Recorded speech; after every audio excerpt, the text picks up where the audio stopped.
Hello, Santa. Welcome on the stream. Good to have you here, and again, congratulations, victorious there over. Thanks, mate. Yeah, It wasn't easy, I can tell you, but it was. Yep. definitely no time. They put up a pretty good fight. I mean, game number two. Were you guys? How do you guys feel about Gyrocopter as a hard carry? He really caused you guys some grief in game number two. Any hero with OE could work with that. We make a big mistake picking enchanters and doing nothing first 10 minutes. Well, just think they have very aggressive heroes like enchanters and Tinky Dragon who can gank them, kill towers, etc. And they have two heroes with Midases. And this is wrong. They bought their Midases and we didn't get any towers, any kills, etc. That's why we lost. They just out farm us and killed us. Yep. Okay. So, in hindsight, I mean, obviously hindsight is 2020. What hero would you have picked instead of Enchantress if you'd realised that mistake? Well, it wasn't about enchanters. It was about how people playing with that hero. Okay. Well, I think any another hero with stun could work, but it's all about how you play. Enchanters could go in there for well, never mind. Any hero.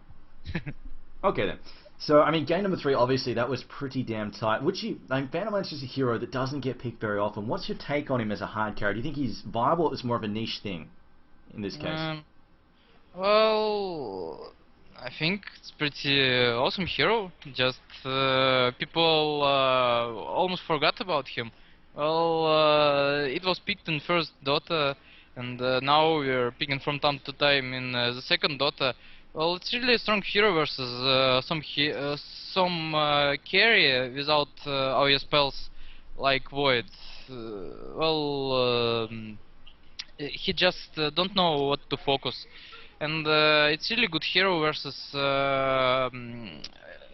heroes with big ultis like they have. You saw what we did. We was just standing, using Shadow Demon skill on Lancer and killing their tower, waiting for them to engage on us. Yeah. They're engaging, we're backing, someone by backing if he died, and they have a ulti cooldown, they can fight, we're killing their axes, GGVP. If we didn't have Phantom Lancer, I think we couldn't do something like that. Well, we could, but it wasn't that successful. This illusion's really strong.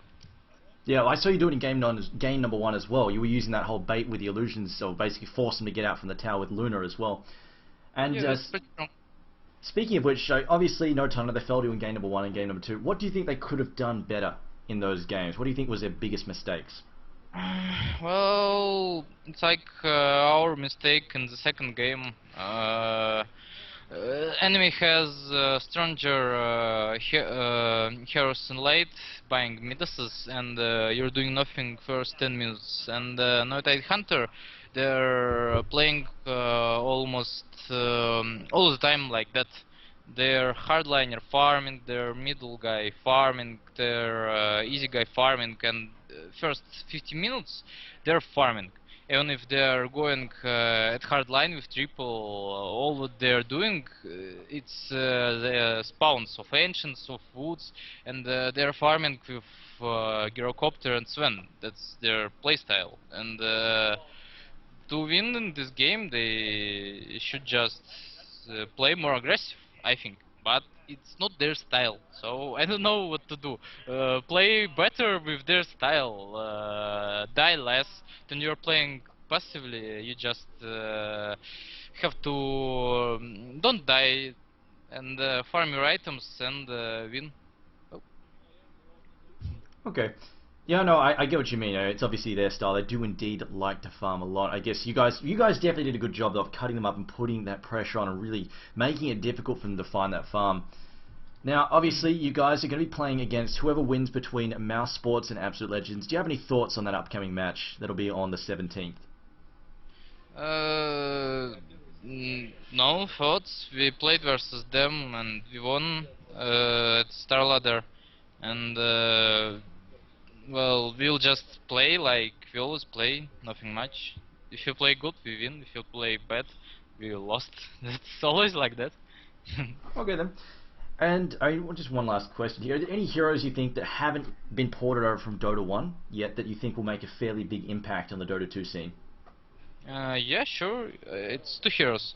It's Bristleback and Medusa. Bristleback and the Gorgon Medusa. Okay. Anyway, Santa, thanks for your time. Glad to have you on here. And again, congratulations. We'll see you again on the Yeah, thanks. 17th. Yeah, see you later. Good luck. Bye bye. Thanks again. Okay, everybody, that was Santa from Virtus Pro. They are definitely one of the strong teams. They had a really good opening run in the Premier League, however, lost their next 4 matches. So, actually, not their next 4, actually, no, they did beat No Time on it because of that whole standings issue. But, of course, you know, we had finally got to see a full roster against a full roster, and in the end, No Time coming out second best. Virtus Pro, once again, reminding us that they are a force to be reckoned with. So, they're that one step closer, and honestly, I would peg them as the favourites versus Mouse Sports and Absolute Legends. Absolute Legends obviously have had a little bit of a shake-up in their roster, and Mouse Sports have again been a bit creaky over the last month or so, you know, dodging between names, stuff like that. So Virtus Pro, I feel, is where the safe money is. Anyway, guys, thanks for watching tonight. We'll be back on tomorrow night, actually, the 13th. We'll be back with Mouse Sports versus Absolute Legends. We'll get to see those two teams battle it out, and then the winner of them will go for Virtus Pro on the 17th, which will be the weekend, I think. No, it's Monday next week. It's Monday next week. So if you're in the US, it'll be your weekend. But anyway, guys, again, thanks for watching. Of course, make sure you follow the streams. And again, I just want to give a big shout out to our sponsors, Twitch TV as well as SteelSeries. They're the people who keep the lights on around here and make sure that we have this awesome tournament to run. Otherwise, I'll see you all tomorrow.